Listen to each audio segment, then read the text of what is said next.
সবাইকে স্বাগতম মজায় সেই সামনে। আজ আমরা আলোচনা করব প্রশান্ত মহাসাগর নিয়ে। চলুন প্রশান্ত মহাসাগরের রহস্যময় জগতে প্রবেশ করি।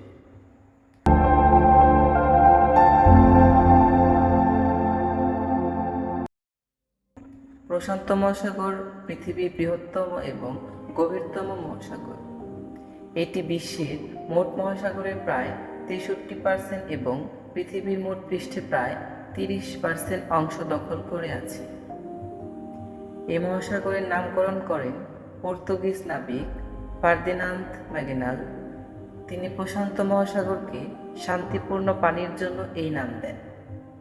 যদিও এই মহাসাগর সবসময় শান্ত নয় এবং এখানে প্রচুর হারিকেন, সাইক্লোন এবং সুনামি ঘটে। প্রশান্ত মহাসাগর এশিয়া এবং অস্ট্রেলিয়া মহাদেশের পূর্বে এবং উত্তর ও দক্ষিণ আমেরিকার পশ্চিমে অবস্থিত। এর উত্তর সীমান্তে বারিং সাগর এবং আলাস্কা, দক্ষিণ সীমান্তে অ্যান্টার্কটিকা, পশ্চিমে ভারত মহাসাগর এবং পূর্বে আটলান্টিক মহাসাগর রয়েছে। প্রশান্ত মহাসাগরের আয়তন প্রায় 165.25 মিলিয়ন বর্গ কিলোমিটার, যা পৃথিবীর সমস্ত মহাসাগরের মধ্যে বৃহত্তম। এর গড় গভীরতা প্রায় 4280 মিটার এবং সবচেয়ে গভীর স্থান হল মারিয়ানা ট্রেঞ্চ, যার গভীরতা প্রায় 10,994 মিটার। প্রশান্ত মহাসাগর অনেক দ্বীপের জন্য বিখ্যাত। এটি প্রায় 25,000 দ্বীপ নিয়ে গঠিত, যা বিশ্বের যে কোনো মহাসাগরের চেয়ে বেশি।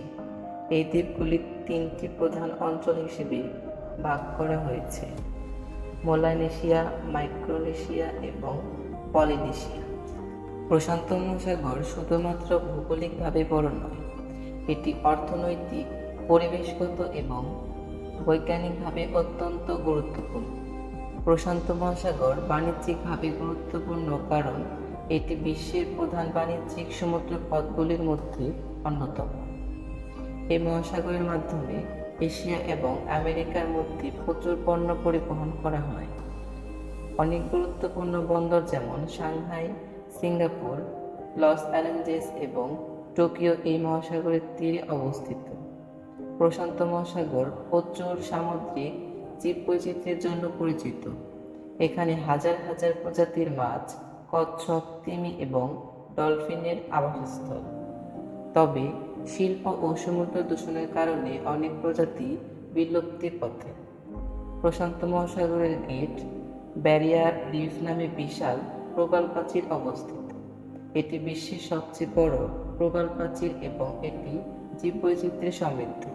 প্রশান্ত মহাসাগর পৃথিবীর জলবায়ুতে একটি বড় ভূমিকা পালন করে। এটি বিশ্বের আবহাওয়ার প্যাটার্নের পরিবর্তনকে প্রভাবিত করে।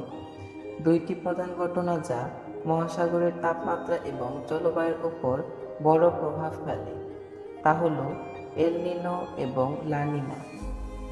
এল নিনো এটি একটি উষ্ণ পানির প্রবাহ যা পূর্ব প্রশান্ত মহাসাগরের উপর দিয়ে চলে এবং এটি বৃষ্টিপাতের প্রবণতা এবং আঞ্চলিক তাপমাত্রা বৃদ্ধিতে বড় ভূমিকা রাখে। লা নিনা এটি এর বিপরীত একটি শীতল প্রবাহ যা সমুদ্রের পানির তাপমাত্রা কমিয়ে দেয় এবং আবহাওয়াতে প্রভাব ফেলে। প্রশান্ত মহাসাগরের একটি গুরুত্বপূর্ণ বৈশিষ্ট্য হল এটি ভূমিকম্প এবং সুনামির প্রধান এলাকা। প্রশান্ত মহাসাগরের তলদেশে অনেকগুলি টেকটনিক প্লেট রয়েছে, যা ধাক্কা ও চাপের কারণে ভূমিকম্প এবং সুনামির সৃষ্টি করে। প্রশান্ত মহাসাগর মানব সভ্যতার উপর বিশাল প্রভাব ফেলেছে।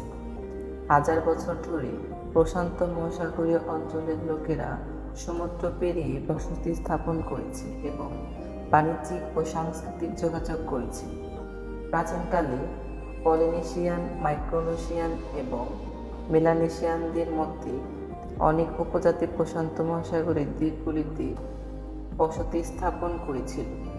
তাদের নৌযান এবং নেভিগেশন কৌশলগুলি অত্যন্ত উন্নত ছিল, যা তাদের বৃহৎ দূরত্বে ভ্রমণ করতে সক্ষম করে। এই অঞ্চলগুলি এখনও তাদের নিজস্ব সংস্কৃতি, ভাষা এবং ঐতিহ্যের জন্য বিখ্যাত। দ্বিতীয় বিশ্বযুদ্ধের সময় প্রশান্ত মহাসাগর একটি প্রধান যুদ্ধক্ষেত্র হয়ে ওঠে। মার্কিন যুক্তরাষ্ট্র এবং জাপানের মধ্যে একাধিক যুদ্ধ এবং সামরিক অভিযান এখানে সংঘটিত হয়েছিল। বিশেষ করে পার্ল হারবারের আক্রমণ প্রশান্ত মহাসাগরের ইতিহাসে একটি বড় ঘটনা। বর্তমানে প্রশান্ত মহাসাগর অনেক পরিবেশগত সমস্যার সম্মুখীন। শিল্প দূষণ, প্লাস্টিকের বর্জ্য এবং জলবায়ু পরিবর্তনের কারণে সমুদ্রের তাপমাত্রা বাড়ছে এবং সামুদ্রিক জীববৈচিত্র্য হ্রাস পাচ্ছে। বিশ্বের সবচেয়ে বড় প্লাস্টিক বর্জ্যের স্তূপ, যা গ্রেট প্যাসিফিক গার্বেজ প্যাচ নামে পরিচিত, প্রশান্ত মহাসাগরের কেন্দ্রীয় অংশে অবস্থান করেছে। এটি পৃথিবীর মহাসাগরের একটি বড় পরিবেশগত সমস্যা হয়ে দাঁড়িয়েছে। জলবায়ু পরিবর্তনের কারণে প্রশান্ত মহাসাগরের পানির উচ্চতা বাড়ছে, যা উপকূলবর্তী অঞ্চল এবং ছোট দ্বীপগুলির জন্য বড় হুমকি।